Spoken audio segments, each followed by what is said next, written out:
without the secret decoder ring, you end up missing the depth of the lesson completely. Okay. So this, right? This is where the connection is. Tatsumi Sensei's quote. Okay? We've got to understand this. The Densho is not complete. The kata is not the fight. The dojo is not the fight location. Your uke is not the attacker. Okay. The kuden in these different areas, right? I just did that last week with uke, right? Uke is not a sparring partner. Stop acting like they are one. Okay. The kuden fills in the gaps so we get the lesson and not just the menu, not just the list, not just the choreographed dance routines. Right? Right. So before I talk about Sa-Yu as a survival strategy, James, questions, comments, complaints? Everybody hung up? Everybody went away? Well, nobody said anything recently. Just because they didn't type it doesn't mean they're not saying things. Half of them are probably like scrolling on their phone while they're listening to me in the background. Oh, that woke two of them up. Now they think I can see them. Nope, I just see human nature. All right, so let's go beyond posture, right? With this Sa-Yu, this left and right. Okay, Sa-Yu, right? As you can see to this point, right, is not just stepping right or left or having the left hand forward or the right hand forward, right? At a deeper level, Sa-Yu is living between order and chaos. Let me tell you a story, and this is actually in writing. So if you're not like Stephen Hayes of verse or whatever, you can find it. Right, it's in writing. He put it in writing. Way back, like early '80s, way back. Right, got one of these Shadows of Iga festivals that Hatsumi Sensei shows up for. Okay, first. I think it was the first time he was in the States. Maybe it was another one. Anyway, he was demonstrating the difference between saki and kuji. Okay. No, desu ka. What is this kuji? Right. So, and I don't mean like these things. Okay. Kuji is the next level above saki, and then there's juji, next level above kuji. So, we're all sitting around and we're having this discussion, and people are trying to pin this stuff down, and Soki's like, no, it's not like that. It's not okay. We'll demonstrate, right? So he turns around and he tells Hayes, Sensei Hayes, right, punch me in the back of the head. Okay. So you'll see it in the writing and stuff like that. And later, we got this little story. Like he was like, "Holy shit! Like if this thing lands, like my reputation's in the tank, his reputation, Ninjutsu's in it, all these people. What the hell, right?" So anyway, but he was told by his teacher, "Punch me in the back of the head." So he throws his punch, and Sensei sidestepped it. Turns around, he says, "You understand?" People are like, yeah, that's saki. And he goes, "No, it's not saki. It's kuji." Right? And he looks at Sensei Hayes and he says, "Hey, son, did you intend to hurt me?" Hayes is like, "No, I threw a punch because you told me to throw a punch." See, intent matters. Saki is sensing the force of the killer. Saki itself means murderous intent. Hayes didn't intend to harm him. As a matter of fact, it was just the opposite. He did it because he was told to, but there was no intent. That's kuji. Okay? Danger existed, but there was no intent behind it. There was no murderous intent. Okay. So, uh, we live our lives. Okay. And sometimes things are going well for us. Sometimes we're on shaky ground and we kind of can navigate it. And other times we got blindsided or sideswiped by a fucking car and ours is spinning around and we can barely see the steering wheel that we're holding on to, let alone the blur through the windows. Not that I've not been there a couple of times. Right. And so now what? Okay. So sometimes you're the dragon above, right? It's been said that it's easy to be wise when you're not in the middle of a situation, right? So we're thinking ahead or planning or we're giving advice or we're visualizing outcomes or whatever, right? And other times you're the tiger below. And what that means is sometimes you're scratching and clawing just to keep your head above water, right? You're trying to bring things back under control, right? Roaring, screaming, latching onto things or whatever to maintain or regain control, right? Again, Matsumi Sensei once connected this to Nin, right? Martial perseverance in battle, right? That's the toll, the blade side, right? Perseverance in life, that's the sheen side or the heart side, right? Both must be mastered. Okay. Again, even in modern fights, you can watch this. You can watch it in MMA fights, you can watch it in street things or whatever, right? One moment you're in control, and next thing you know, it's messy, it's reactive, it's chaotic. Okay. The skill isn't staying in the ideal, fucking called ideal for a reason, right? It's regaining it when it's lost. But it's not limited to just that either, because that's still duality. You either have it or you don't, right? You're either in the mud or you're looking at the person trying to swim through mud, right? It's not that cut and dry either. Okay.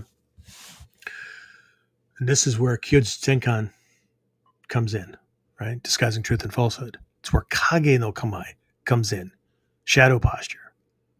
Okay. This is how the Hidari, right? The weakness, the mess, the chaos, the looking like you're not sure what's going on can be projected even when you're calm, even when you're in control. Everybody wants to be the warrior that looks calm, cool, and collected. Okay. That's the leader that gets shot from across the the street or whatever, from the high building or whatever, right? Uh, Sometimes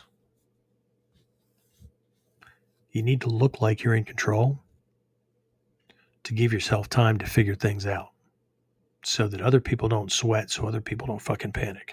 And then you got a big ass problem. Okay? And sometimes you need to look like you're losing it, or you don't know what to do, or you need help or advice,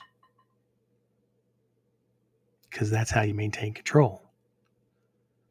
Okay? You show weakness when you're actually strong.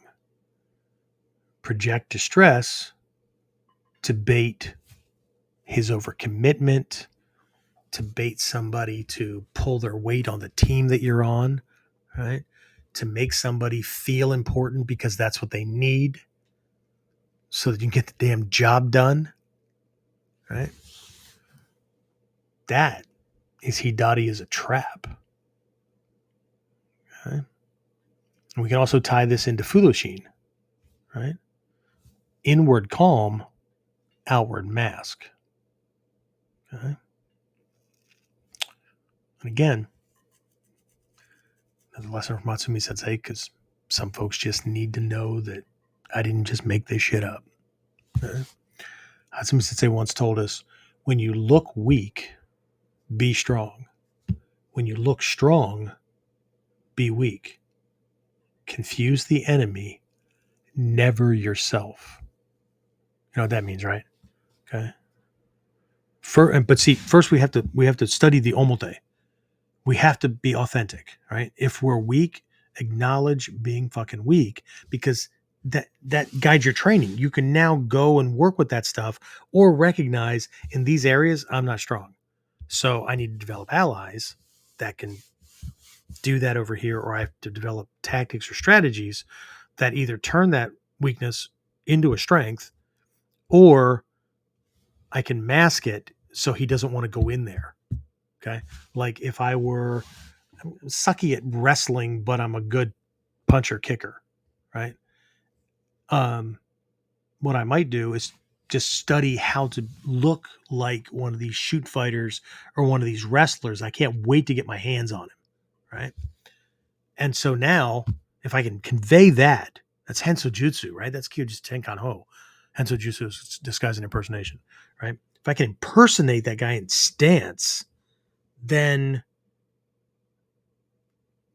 this person is going to be concerned about that, right?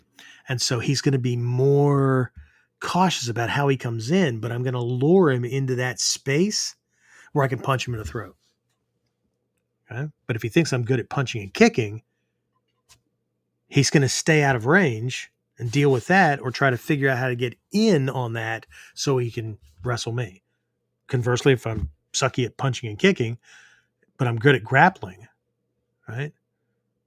Then I'm going to look like this guy. Or I'm going to look like the Taekwondo guy who's waiting to throw that kick. So he's going to want to get around that and get in here and get a hold of me, which is exactly where I want him. Okay. This is Kyujutsu Tenkan Ho. This is the ability to balance between omote and ura. Sa yu, migi hidari. Okay? But again, this goes way beyond combat. Right? Sa yu is also a metaphor for life balance. Right? I've talked about the dragon in the tiger realm, right? Koteki Roda, right? The dragon is the migi, is the ideal. Okay. This is the ordered life. This is success. This is calm. This is like, got control of shit, right? I'm not just doing whatever to get by. I'm not playing good enough. Most people don't understand that life is the reflection of their belief system, of their level of control, or whatever. Okay? And even for people who don't think they have any control, right? And they'll never have any control. I don't know why they're seeking to be a warrior other than the fantasy of it. But if they could just, for half a day, pretend that they did have control, really, right? Go around doing things as though they had control, they might find that they got a different result. Okay. But either way, right? Dragon, right? It's the ideal. Okay. Tiger side, right? Hidari, the messy side. Okay. This is the struggles, the chaos, the unexpected hardship. Okay. We still keep going, like Takamatsu Sensei's quote, right? We think that all is lost, and yet we do it anyway.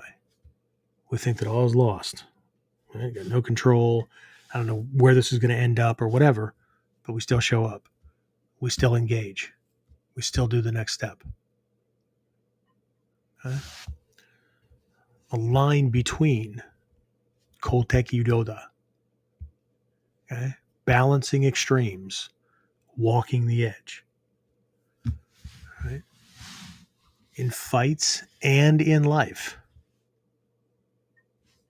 We're all old enough to know this, right? You'll face both. Okay? Training Sayu is training to move fluidly between them. Okay? So the real lesson of Kurai Dori on that scroll isn't just 5 kamae. It's also not just what we covered during this podcast. Right? But the real lesson of Kurai Dori isn't just those 5 listings, right? It's Sayu, mastering both order and chaos, not clinging to the ideal and then losing our shit when things fall apart, right? But regaining it when things fall apart. Not just Migi and Hidari, but also Omote and Ura, dragon and tiger, control and flinch response, right? Intellect and emotions. All is one. Just like the yin yang is one, right? It's a symbol of balance with motion. Okay. There's shit that the sides are shaped that way because it's a static picture of motion. Okay. If we were to attach that yin yang onto the hub of a wheel and spin it, we'd get different shades of gray depending on how fast or slow that wheel was turning. Okay? They're both. It's just a static picture of what looks like opposites. Life is the balance, right? So, anyway, again, if this hit a nerve, if this kind of depth is something that you want to pursue more, right? I mean, I guess the simplest thing, instead of me just talking about different programs or whatever, if you go to the main website, because I redid the page, onlineninjaacademy.com, scroll down a little bit, right? There's 3 primary options for like working with me on a regular basis. We're working with James. James comes to class, right? James does mine. James is tall. He can throw people far. Anyway, so Ninpo Master Class is the easier thing, but the people that are in that tend to be ones who have been around for a while and are just looking for that extra, right? And then Ninpo Mastery, people want to kind of go through the whole ranking thing, get it that way. And then Ninpo Elite is like coaching and all kinds of stuff. So